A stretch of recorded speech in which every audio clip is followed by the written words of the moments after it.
Papa, ce n'est pas un hasard si nous avons pu encore nous rencontrer en ce jour. Toi qui as accompli des miracles, Papa, afin que nous puissions être debout, afin que nous puissions encore avoir le souffle de vie renouvelé, la santé renouvelée, Papa. Seigneur Père, fortifie-nous toujours dans cette lancée, afin que nous puissions toujours te servir davantage, que nous puissions davantage nous consacrer à toi, Papa, que nous puissions rentrer réellement dans notre appel, tous autant que nous sommes dans ce lieu, et que nous puissions ni être de simples pions ou de simples personnes dans le Seigneur, mais que nous ayons réellement une identité dans le Seigneur, Papa. Que nous te témoignons avec force partout où nous allons, Papa. Que nous puissions nous lever, Papa, car tu cherches des hommes de décision, des hommes qui prennent des décisions tous les jours de leur vie pour abandonner toute forme de péché. Papa, car tu nous as ramassés dans toute forme de mal, dans lequel nous étions dans le passé, et tu as fait de nous des nouvelles créatures en Jésus-Christ. C'est pourquoi nous voulons te témoigner notre amour aussi, car toi aussi tu as témoigné de ton amour envers nous. Non pas parce que nous t'avons aimé avant, mais parce que toi tu as pensé à nous avant toute chose, et que tu nous as aimés d'un amour sincère, pour pouvoir mourir à la croix afin que nous ayons la vie éternelle. Et nous te remercions et nous te bénissons pour la vie éternelle que tu nous as accordée en Jésus-Christ. Et nous remettons entre tes mains, Papa, notre vie spirituelle et tout ce que nous ferons, Papa, dans l'avenir. Papa, nous le laissons tout entre tes saintes mains. Conduis-nous par ton esprit. Enseigne-nous davantage par le Saint-Esprit, Seigneur Père. Enseigne-nous à être humbles aussi, Papa. À ne pas nous regarder comme quelque chose, Papa, mais à faire de nous des serviteurs inutiles, Papa, afin que nous puissions témoigner avec puissance de ta parole et qu'elle se propage, juste comme tu l'as dit, jusqu'aux extrémités de la terre, au nom de Jésus-Christ. Amen. Amen. Amen. Seigneur notre Père, merci. Merci encore pour ce moment qui nous a permis de nous réunir, nous a permis d'avoir le souffle de vie ce matin et l'énergie de nous réunir, Seigneur. Mon Dieu, tu vois, Seigneur, j'aurais pu en parler aussi comme un témoignage devant les frères et sœurs, Seigneur mon Dieu, comme j'ai dit à Patrick et un peu à Jean-Paul, Seigneur, que j'avais pris cet engagement depuis mardi. Bon, parce qu'auparavant j'avais résolu d'augmenter vraiment ma prière, mais bon, j'avais vu que c'était pas encore la bonne mesure, Seigneur. J'ai résolu de tout faire pour ne plus jamais perdre, ne plus jamais laisser diminuer les feux de prière, Seigneur mon Dieu. Et la semaine n'a pas été facile, Seigneur mon Dieu. Comme par hasard, je sais que c'est pas un hasard, vraiment. Ça plaît pas à l'ennemi parce que c'est pas anodin que j'ai eu 2 mauvaises nuits cette semaine, Seigneur mon Dieu, mais par ta grâce j'ai tenu, mon Dieu, si on devait donner nous-mêmes un pourcentage en disant je suis à tel pourcent de prière, on peut pas vraiment donner, Seigneur, parce que c'est toi qui connais vraiment, mais bon, hier c'était dur, bon, je me suis mal organisé aussi, c'est vrai, j'aurais pu finir mieux, mais si j'avais été mieux organisé, mais j'ai fini, moi j'aurais dit, j'évaluais mon niveau de prière hier soir à 10%. Mais merci Seigneur, par ta grâce, au moins c'est pas tombé à zéro. Et donc ça c'est parti Seigneur de ce que j'avais sur le cœur, Seigneur mon Dieu. Fortifie-nous tous mon Dieu, et je te prie pour les 2 jeunes filles que Patrick et Sandra ont rencontrées à la gare, Seigneur, que tu puisses les toucher, que tu puisses leur parler, Seigneur mon Dieu, également. On ne sait pas pour quelle raison ils ont eu cette réaction. Quand je me suis arrivé, Seigneur mon Dieu, que tu puisses visiter lui aussi, Seigneur mon Dieu. Peut-être même devant elle, il ne voudra pas, mais peut-être par hasard, il va trouver le traité ou la Bible dans leurs affaires, Seigneur mon Dieu, et il va le lire aussi, mon Dieu. On ne sait pas ce que tu peux faire. Je te rends grâce encore, voilà, pour les traités, Seigneur, je remets encore les traités. Mon Dieu, que tu visites les gens qui les reçoivent, Seigneur. Nous avons semé, nous avons arrosé peut-être. C'est toi qui donneras accroissement ou qui ne donnera pas. Enfin, tu es souverain. Voilà, on peut que semer. C'est à toi qu'appartient le résultat, Seigneur, et aussi que tu mettes à cœur, effectivement, aux gens, en tout cas au maximum de gens qui reçoivent ces traités, Seigneur, qui les prennent, de ne pas les jeter après l'avoir lu. C'est moi-même ce que j'avais dit, ce que j'essaie de dire, je peu distribué ces temps-ci, mais une Fatima que j'ai pas reconnue tout de suite dans la rue, qui était femme de ménage dans mon foyer avant, et j'ai donné le traité, j'ai dit, et quand tu as lu, passe-le à quelqu'un d'autre, que ça en profite à d'autres. Seigneur mon Dieu, je te prie vraiment que ces traités aillent loin, Seigneur mon Dieu. Mets ta main sur ces traités, Seigneur, par ta grâce. Ils peuvent aller à Tombouctou, ils peuvent aller à Ouagadougou, Seigneur mon Dieu, et visite tous les gens qui les liront, Seigneur mon Dieu. Amen. Amen. Seigneur Jésus, je viens à toi, tel que je suis. Prends soin de moi, je t'offre ce que j'ai, tout est à toi. Si tu le veux, Seigneur, sers-toi de moi. Je t'offre ce que j'ai, tout est à toi. Si tu le veux, Seigneur, sers-toi de moi. Seigneur Jésus, je viens à toi, tel que je suis. Prends soin de moi, je t'offre ce que j'ai, tout est à toi. Si tu le veux, Seigneur, sers-toi de moi.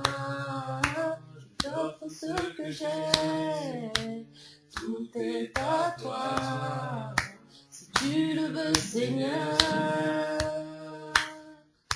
sers-toi de moi. Sers-toi de nous. Seigneur Jésus, je viens à toi,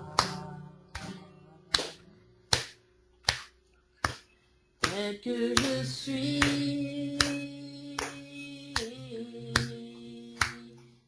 Prends soin de moi, je t'offre ce que j'ai, tout est à toi. Si tu veux, Seigneur, sers-toi de moi. Je t'offre ce que j'ai, tout est à toi. Si tu le veux, Seigneur, sers-toi de moi. Sers-toi de moi. Sers-toi de moi. Sers-toi de nous.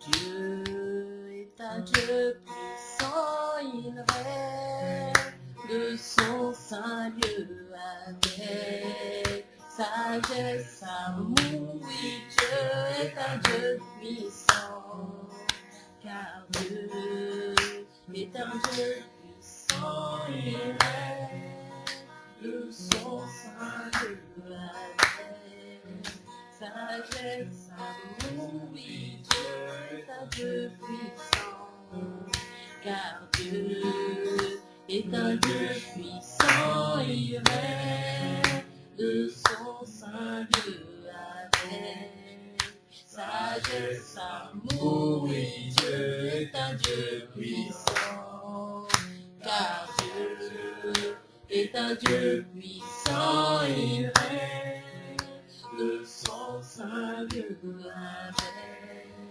sagesse, amour. Oui, Dieu est un Dieu puissant, car Dieu est un Dieu puissant et règne de son simple avec sagesse, amour, oui, Dieu est un Dieu puissant, car Dieu est un Dieu puissant, il règne de son simple avec sagesse, amour, oui, Dieu est un Dieu puissant, car Dieu est un Dieu puissant, il règne de son simple avec sagesse, amour, oui, Dieu est un Dieu puissant. Dieu est un Dieu puissant. Dieu est un Dieu puissant. Dieu est un Dieu puissant. Dieu est un Dieu puissant.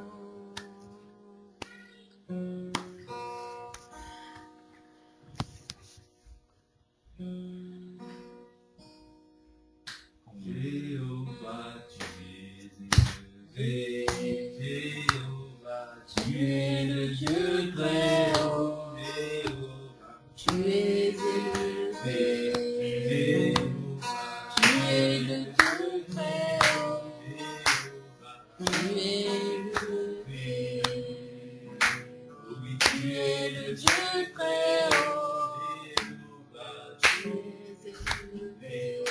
Jéhovah, Tu es le Dieu très haut. Jéhovah, Tu es élevé. Jéhovah, Tu es le Dieu très haut. Tu es élevé. tu es le Dieu très haut. Tu es élevé. Tu es le Dieu très haut. Tu es élevé.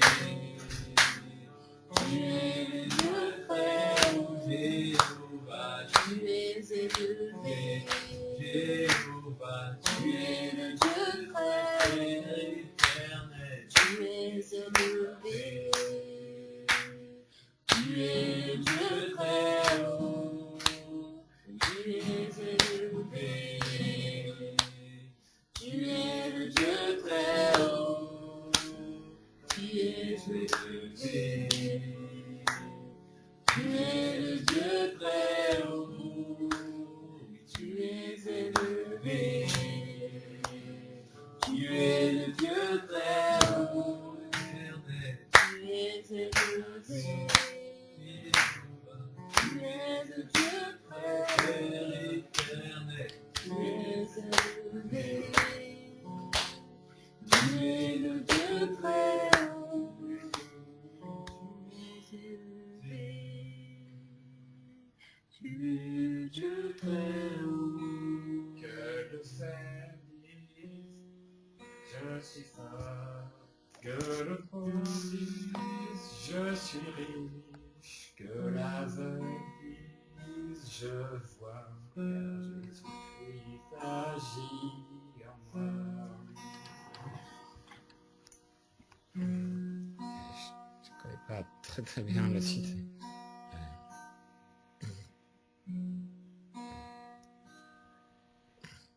Que le faible dise je suis fort, que le pauvre dise je suis riche, que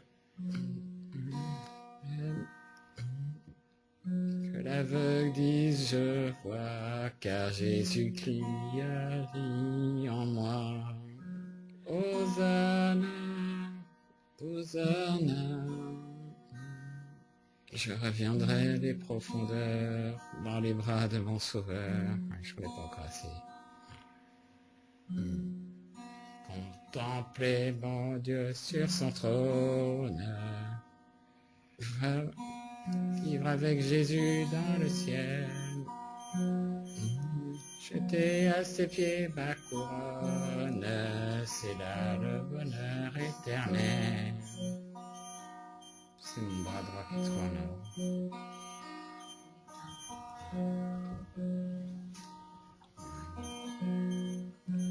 Jouir d'une paix dans le ciel, vivre avec Jésus dans le ciel, dans le ciel, dans le ciel, c'est là le bonheur éternel. Jouir d'une paix infinie, trouver des amis dans le ciel, jouir d'une paix infinie. Posséder l'immortelle vie, c'est là le bonheur éternel. Dans le ciel, vivre avec Jésus dans le ciel, dans le ciel, dans le ciel, c'est là le bonheur éternel.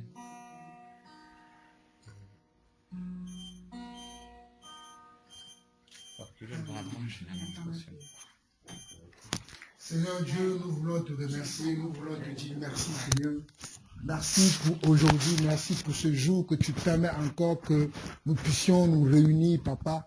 Tu es le Dieu qui nous a appelés des ténèbres à ton agréable lumière. Tu es celui qui nous a aimés.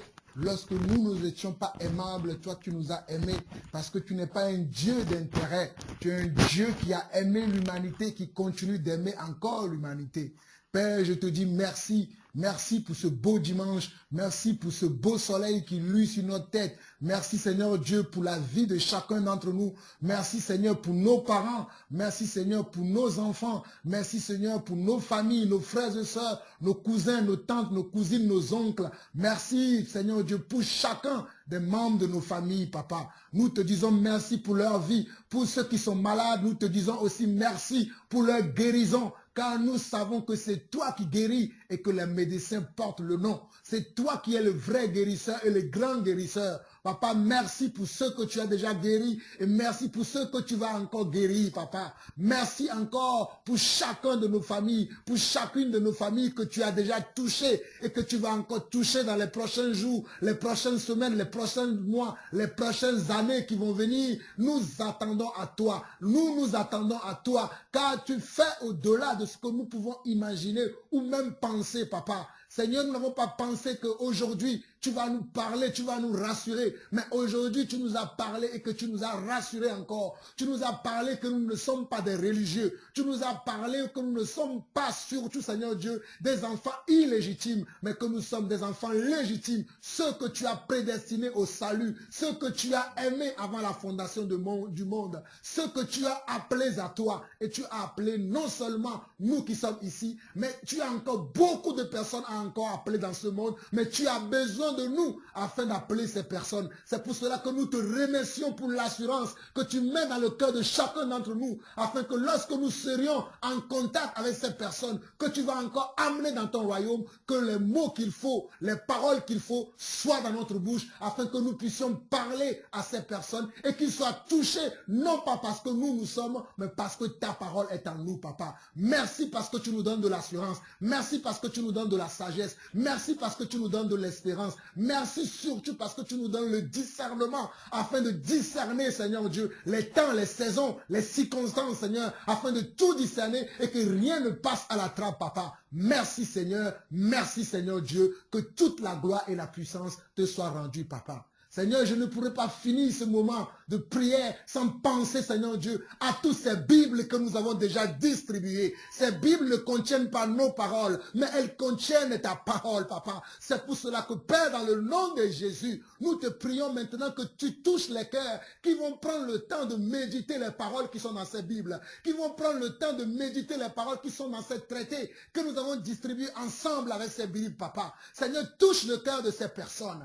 Touche le cœur de ces personnes personnes, afin que ceux qui ont besoin de se repentir se repentent, afin que ceux qui ont besoin d'avoir une communion personnelle avec toi puissent avoir ce moment de communion personnelle avec toi. Ceux qui ont besoin de tourner le dos définitivement au monde et au péché, qu'ils puissent avoir la force pour tourner le dos définitivement au péché. Ceux qui ont besoin d'être rassurés par rapport à ton amour, Seigneur, rassure-les au travers de ces paroles, rassure-les au travers de ces traités. Seigneur, ceux qui ont besoin, Papa, d'avoir une amitié avec toi, Seigneur, qu'ils deviennent tes amis, qu'ils deviennent tes amis. Nous prions pour toutes ces personnes depuis le début de cette campagne d'évangélisation que tu as mis dans notre cœur, qui n'est même pas encore finie, parce que cette campagne d'évangélisation finira le jour où tu viendras nous chercher. Nous te demandons, Seigneur Dieu, de toucher toutes ces personnes qui ont reçu, qui n'ont même pas reçu les prospectives, ni les traités, mais qui nous ont reçus. Nous avons discuté avec eux, nous avons parlé avec eux, nous avons semé dans leur vie.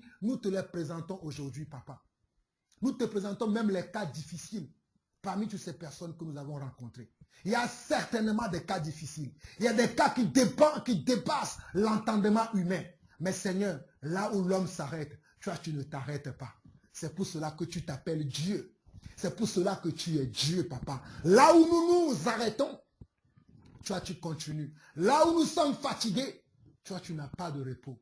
Merci, Seigneur, pour ces traités qui touchent le monde entier, qui touchent les familles entières, qui bouleversent les maisons entières. Merci, Seigneur Dieu, pour ces traités qui bouleversent les familles entières. Je crois dans le nom de Jésus que ces traités d'évangélisation bouleversent la vie des familles entières. De la même manière que ça a bouleversé ma vie, je crois que ces traités bouleversent la vie des familles entières. Parce que le jour où j'ai entendu ta parole, ma vie tout entière a été bouleversée. Et jusqu'aujourd'hui, ma vie continue d'être bouleversée parce que tu es le même hier, aujourd'hui et éternellement. Et je crois, Seigneur Dieu, que tu as encore des personnes à sauver, non seulement en France, mais un peu partout dans le monde entier. C'est pour cela que je crois, Seigneur Dieu, que ces traités et que même ces enseignements que nous postons par Internet, que nous postons par YouTube, Papa, est un moyen, est un canal pour toucher encore des cœurs, pour toucher encore des familles, pour toucher encore, Seigneur Dieu, ceux qui vivent dans le péché, ceux qui sont dans l'égarement. Oh mon Seigneur et mon Dieu,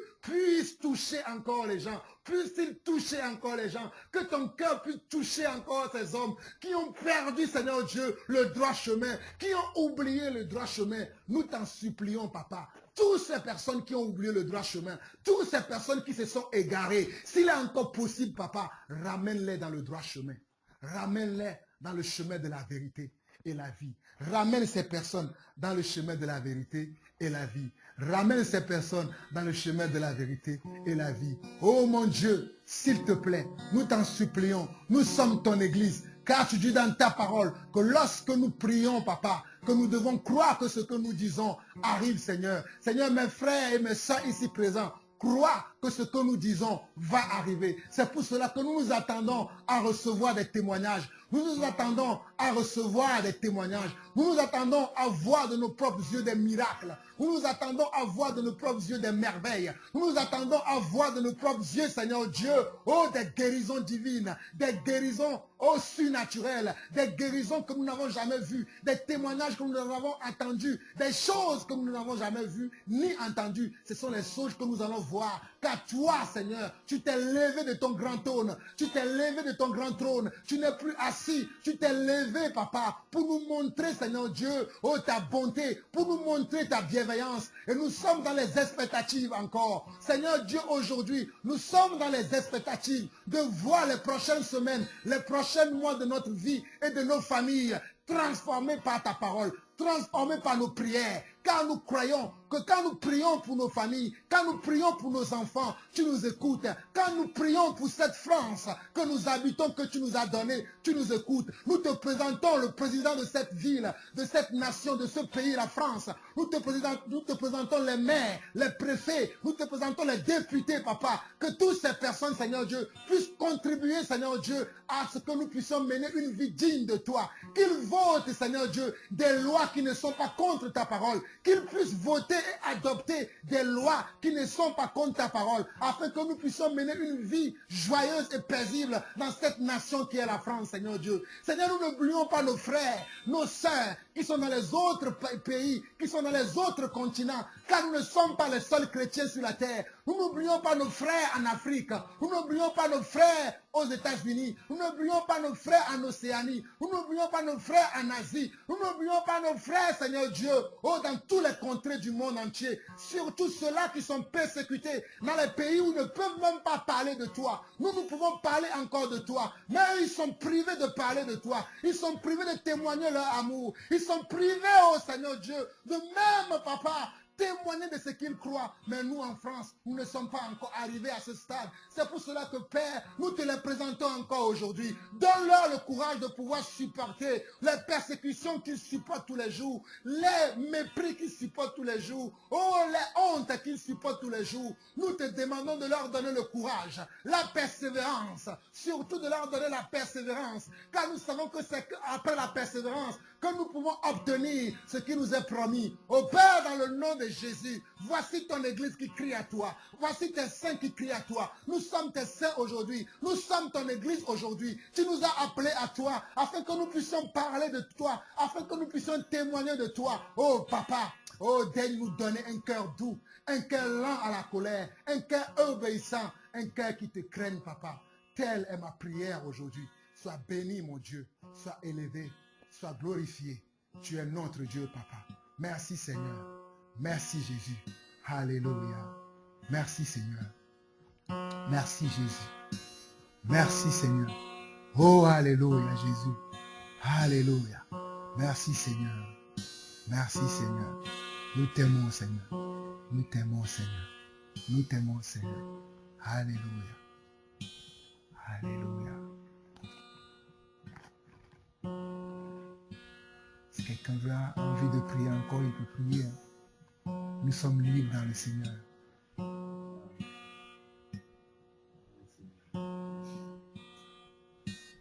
Soit la gloire, Papa, soit l'honneur, soit toute la louange, Papa, de Dieu. Que le cœur qui pleure, Papa, devant toi. Seigneur, car devant toi rien n'est caché, tout est mis la nuit. Nos cœurs, nos pensées, les actions que nous faisons, Papa, sont mises à nu devant toi. Papa, nous venons encore à tes pieds pour te demander pardon. Car toute cette semaine, toute cette journée, Papa, nous avons encore fait des choses qui sont contraires à ta volonté, Papa. Donc pour ça, je me repens, moi le premier, je te demande pardon, Papa. Je demande davantage de me fortifier, Papa, dans la convoitise et de toutes les choses qui nous animent. Seigneur Père, de nous fortifier dans tous les points où nous avons encore des manques. Papa, car toi tu cherches des saints, des gens qui sont parfaits en tout point. Devant toi, nous n'aurons point d'excuses, Papa. C'est pourquoi aide-nous à nous préparer. Papa, aide-nous à nous préparer. Aide-nous à nous sanctifier davantage, à élever le niveau de sanctification, à marcher conformément à ta parole, à garder tes commandements, Papa, à être obéissant. Ô Seigneur notre Dieu, tu es digne que nous marchions de la façon dont tu veux que nous marchions. Car toi, tu nous as aimés avant toute chose, Papa, et tu nous as manifesté ton amour à la croix.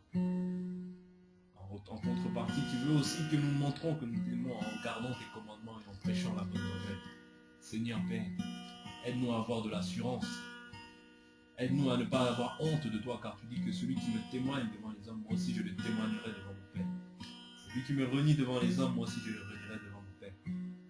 Seigneur Père, aide-nous à pouvoir chasser tout esprit de timidité, tout esprit de honte, tout esprit de non-positionnement. Papa, aide-nous à nous positionner pour ta parole, en tout point, en tout lieu, à prêcher la parole en tout moment. Car il n'y a pas de moment propice pour prêcher la parole, mais tout moment est un moment propice. Seigneur Père, c'est pourquoi nous te disons merci et davantage que tu puisses nous remplir de ton esprit, afin que nous puissions parler et que nous ne puissions pas juger à l'apparence. Car tu es mort pour toute personne, Papa.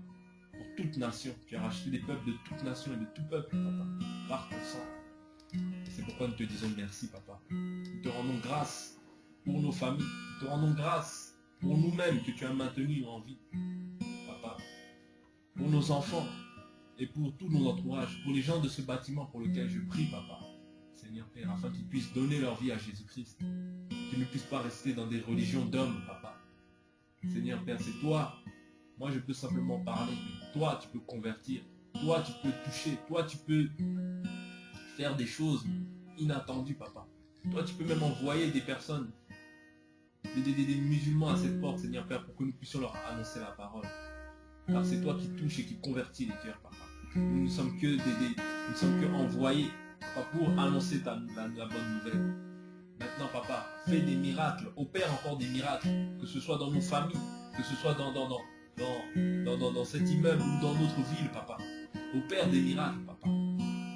Convertis des personnes, ramène des personnes afin qu'elles puissent entendre la bonne nouvelle, papa. Entendre la bonne nouvelle, papa, et qu'elles puissent être en relation permanente avec toi, papa.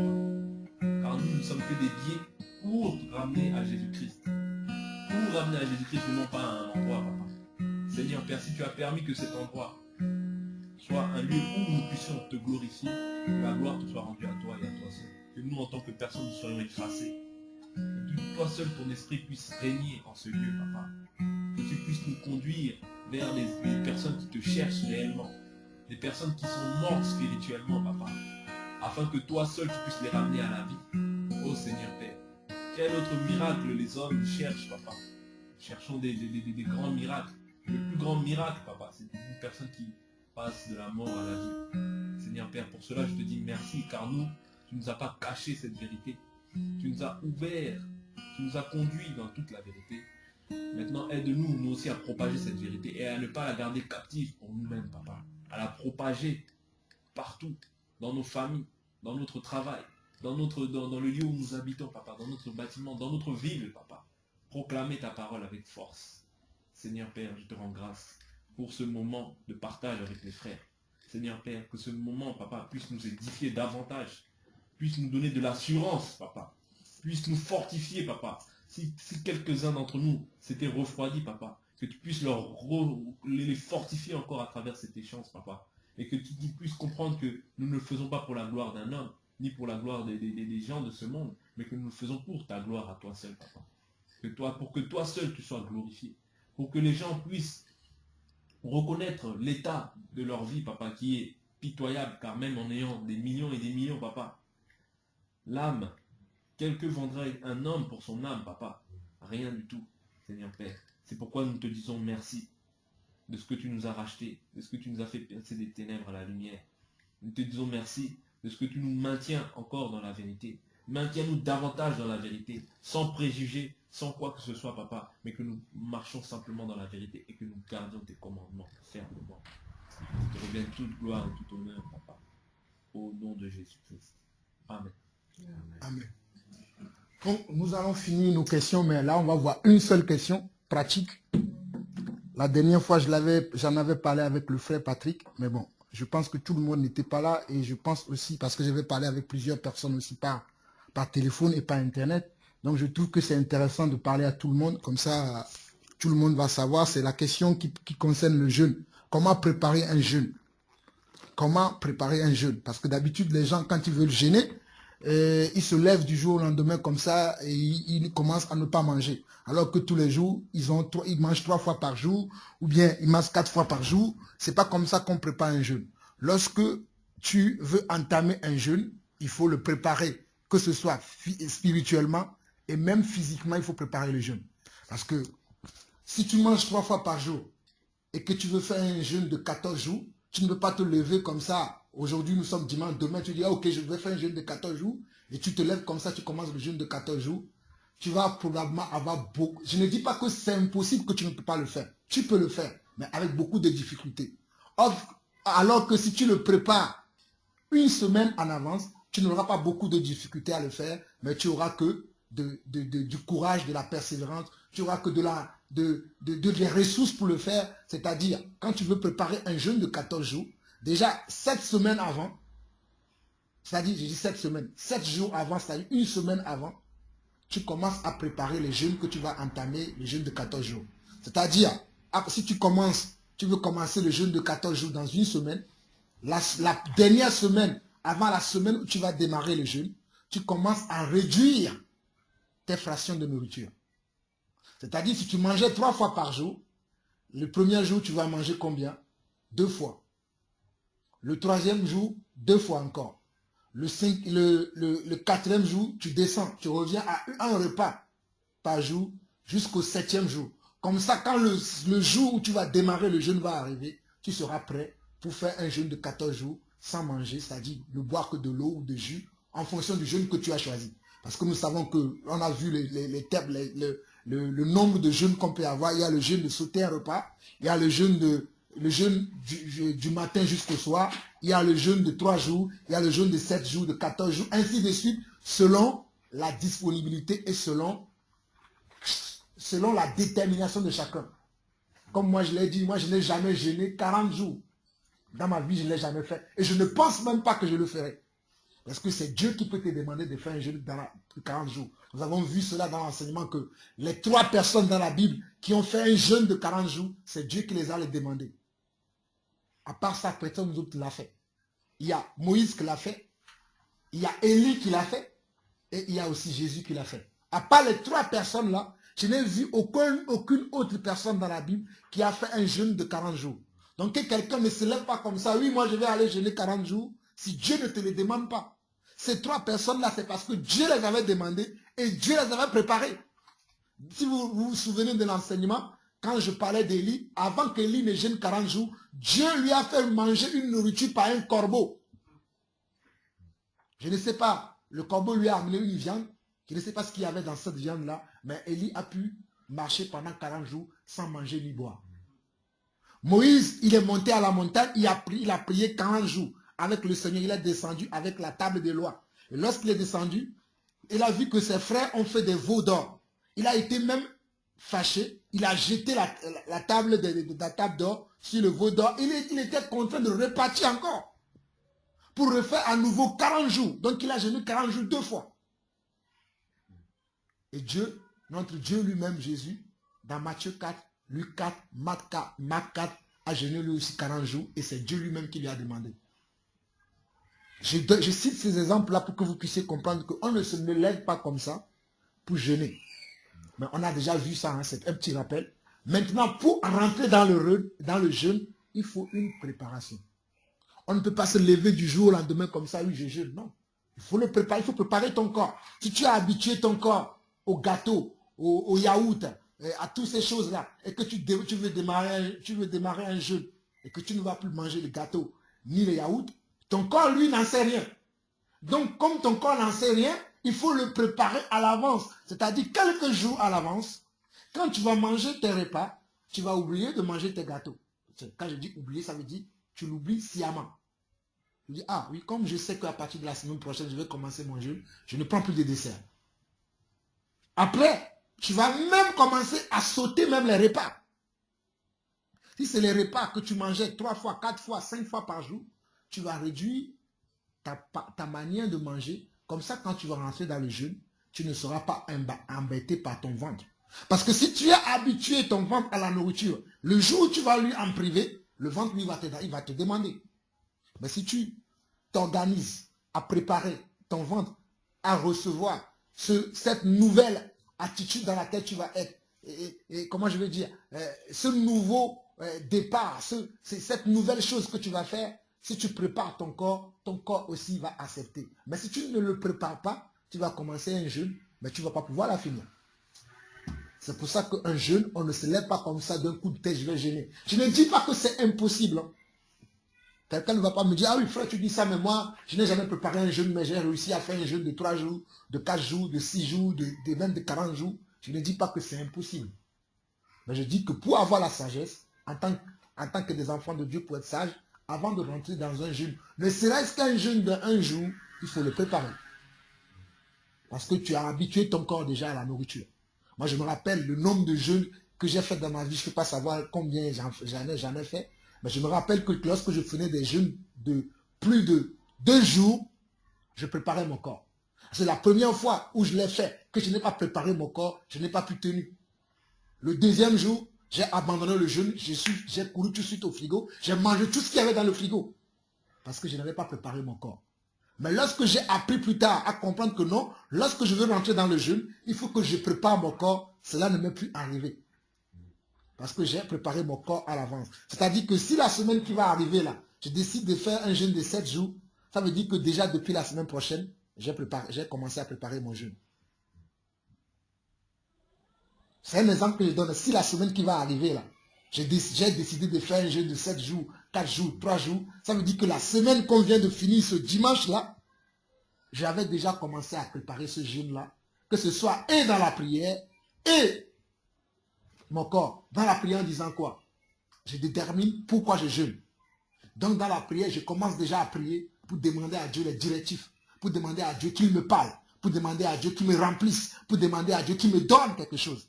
Je commence déjà. Mais quand je vais commencer, proprement dit, en privant mon corps, là je rentre plus dans le jeûne et là mon corps va être plus sensible pour discerner la volonté de Dieu. Parce que j'ai déjà commencé à habituer mon corps à ces... Quand on dit préparation, ce n'est pas que de la nourriture. Hein. Ça veut dire préparation même envers les gens. C'est-à-dire, quand je dis préparation, c'est une préparation spirituelle, préparation physique et préparation morale. Ça veut dire que quand tu vas au travail, une semaine avant ton jeûne, tu ne vas plus pavaner à la salle de pause comme avant tu parlais avec les gens. Parce que tu sais que la semaine prochaine, tu vas être dans le jeûne et que tu as besoin, parce que nous avons... Est-ce que vous vous rappelez des 5 piliers du jeûne? Je ne sais pas si vous vous rappelez. On avait parlé de la prière, la lecture, la méditation, l'adoration et l'écoute. Ce sont les 5 piliers du jeûne. Donc, comme tu sais que tu vas rentrer dans le jeûne, lorsque tu le prépares, tu adoptes déjà l'attitude du jeûne. C'est-à-dire, quand tu vas au travail, malgré que tu n'es pas encore dans le jeûne, dans la pause, tu ne rentres pas dans n'importe quelle conversation. Parce que si tu ne le mets pas déjà en pratique dans le temps de la préparation, lorsque tu vas rentrer dans le jeûne, même en étant en pause, tu vas oublier que tu es dans le jeûne, tu vas rentrer dans n'importe quelle conversation, donc tu vas rentrer dans la distraction. Donc même pendant le temps de préparation de ton jeûne, dans la pause, lorsque tu es en pause, si tu es au travail, tu ne rentres pas dans n'importe... Je ne dis pas que tu ne vas pas discuter, mais tu vas faire attention dans quel genre de discussion tu vas intervenir. Donc la préparation par rapport au jeûne, un jeûne se prépare. On ne se lève pas. Je ne dis pas que c'est quasi impossible, que tu te lèves comme ça, tu dis je vais jeûner 3 jours et que tu ne vas pas pouvoir le faire. Tu peux le faire. Ça m'est déjà arrivé, je me suis levé comme ça, j'ai fait des jeûnes sans les préparer. Mais j'aime plutôt plus. Ça veut dire que c'est un jeûne, comment on dit, subite qui m'est arrivé comme ça. Je me lève, tout d'un coup, son me dit jeûne. Là, il me prépare. Mais si c'est moi-même qui décide de faire un jeûne, parce que je veux demander quelque chose à Dieu, je veux demander que Dieu m'explique quelque chose, je veux comprendre quelque chose, je veux me rapprocher de Dieu d'une certaine manière, et que je veux une certaine assurance de la part de Dieu, une certaine réponse de la part de Dieu, il faut que je prépare. Il faut que je prépare ce jeûne-là. C'est pour ça que je vous donne des astuces, qu'on ne se lève pas comme ça. Parce que j'ai eu des gens un peu partout, hein, même une sœur avec qui je parlais dernièrement, qui habite Londres, qui m'a dit que non, moi, avant de jeûner, je comprends quand tu parles, que tu me parles maintenant de la préparation, parce que moi, avant de jeûner comme ça, je me lève et je commence à ne pas manger. Et j'ai remarqué que je n'arrivais pas. Je coupais mon jeûne, alors que moi-même, j'avais décidé de ne pas couper. Mais puisque j'avais trop faim, je coupais le jeûne. Quand tu jeûnes, le mot jeûne veut dire quoi? Se priver de la nourriture. Le mot jeûne, c'est ça. Se priver du confort. Se priver de l'eau. En fait, le jeûne veut dire se priver. Priver de quoi? De la nourriture, du confort, de l'assistance, tout. Tu te prives de tout ça. La seule assistance que tu vas avoir, c'est celui de Dieu. Pendant que tu jeûnes. C'est pour ça que pendant ce temps, tu dois avoir un moment, tu pries, tu adores, tu fais la lecture de la parole, tu médites et tu écoutes. Je le dis encore. Tu pries, la première des choses. Tu adores le Seigneur, parce que c'est pour adorer que Dieu nous a créés. Car la Bible dit que les vrais adorateurs adoreront le Seigneur en esprit et en vérité. Après, il y a la lecture de la parole. Dans la lecture, tu as la méditation et après tu as l'écoute. Alors tu ne vas pas dire, moi j'écoute, mais Dieu ne me dit rien. Lorsque tu vas faire la méditation, Dieu va te parler. dans la méditation, comme Dieu aussi peut te parler audiblement, il peut te susciter quelque chose à l'erreur, ou bien il peut t'envoyer quelqu'un t'appeler. Généralement, moi, des fois, quand je fais l'écoute, quand je n'entends rien, c'est pour ça que Dieu, tu ne dois pas l'attendre à gauche ni à droite. Parce que quand tu l'attends à gauche, lui va se présenter à la droite. Tu écoutes. Dans le moment d'écoute, ça peut être quelqu'un, un frère qui va t'appeler. Moi, ça m'est arrivé des fois, je fais un jeûne, j'attends que Dieu me parle, Dieu ne m'appelle pas, il y a un frère qui m'appelle. Je parle avec le frère, il me dit, Dieu me dit, je te dis que c'est bon, il t'a écouté. Alors que le frère ne savait même pas que j'ai jeûné. Ça m'est déjà arrivé. Hein. Il y a un jour, je jeûnais, et il y avait un frère qui m'avait appelé et qui m'a dit que non, Dieu m'a dit, je te dis que c'est bon, je t'ai écouté. Donc si moi j'attendais que Dieu me parle moi-même dans mon oreille et que je n'ai pas écouté ce que et quand le frère m'appelait, je n'ai pas pu faire attention, je n'ai pas pu écouter. Donc comprenez que lorsqu'on jeûne, on prépare le jeûne et pour préparer le jeûne, il faut un temps de préparation et dans la préparation, vous devez arrêter de manger. Bon, pas arrêter totalement, mais commencer à préparer l'organisme parce que notre organisme n'est pas habitué à ne pas manger. Donc si subitement comme ça tu ne lui donnes pas la nourriture, croyez-moi, vous allez avoir des maux de tête, des maux de ventre, des fatigues incessables parce que tu n'as pas pris le temps de préparer ton jeûne. Mais si tu le prépares, tu n'auras pas un mal de tête, tu n'auras pas ni la fatigue parce que tu as pris le temps de préparer ton corps. Parce que notre corps là, la Bible dit quoi? Nous devons le tenir assujetti à notre esprit. Nous devons apprendre à assujettir notre corps. Un jour, je vais vous montrer mes photos. Là, dernièrement, on regardait mes photos, même ma femme, elle rigolait, elle dit, mais tu as grossi. Si vous voyez mes photos d'avant, vous allez rigoler. J'étais comme ça, parce que je gênais beaucoup. Je vais vous montrer mes photos d'avant, vous allez voir. J'étais maigre, très maigre, mon cou. Dernièrement, moi-même, quand je regardais, j'ai dit, waouh, quel sacrifice. Je regardais, je n'en revenais pas. J'étais maigre, plus maigre que... Bon, je ne vais pas parler. Je vais vous montrer la photo. Comme ça, quand vous allez voir cette photo, vous allez me voir aujourd'hui. Elle dit, mon frère, j'ai tellement mangé aujourd'hui. Avant, je jeûnais au moins une fois par semaine. Toutes les semaines. J'avais l'habitude. Mais quand j'ai compris le vrai jeûne, je me suis dit non, je faisais tout ça pour rien. Parce que le vrai jeûne, c'est l'attitude que j'ai tous les jours. On a vu ça dans le jeûne. Hein. Le vrai jeûne, c'est d'appliquer la parole tous les jours. Mais il peut arriver de faire un jeûne comme ça où tu te prives de nourriture. Mais le vrai jeûne, c'est un comportement. Selon Ésaïe 58, on l'a déjà vu. C'est juste pour nous rappeler que lorsque nous voulons jeûner, nous devons le préparer. Que ce soit spirituellement, physiquement, ou même quand je dis moralement, parce que moralement, c'est très important. Le moral que les gens, lorsqu'ils jeûnent, ils sont déprimés. Tu les vois, on dirait qu'on les a forcés à jeûner. Il va au travail comme ça, triste. Qu'est-ce qui ne va pas? Oh, moi, je jeûne. Non. Lorsque tu jeûnes, tu dois être plus joyeux que tout le monde. Tu dois avoir plus de la joie que tout le monde. C'est ça que Dieu va avoir. Mais si tu jeûnes et tu es triste, ben attends, c'est comme si Dieu t'a puni. Ton jeûne ne sert à rien. Mais tu jeûnes et tu es joyeux, là Dieu est content. Il dit, voici mon fils Pierre-Yves. Il ne mange pas. Il ne boit pas. Mais regarde comment il est content. Là, il va te répondre. Donc, nous devons préparer nos jeûnes. Que le Seigneur vous bénisse. Nous avons fini pour aujourd'hui. Que toute la gloire soit pour notre Dieu. Amen. Amen. Nous allons prier. Que chacun prie selon son cœur. Et c'est fini la réunion d'aujourd'hui. Tu peux aller. Oui. Que Dieu te bénisse. Bonne semaine. Merci. Alléluia. Et bonne soirée, mon frère, madame. Merci.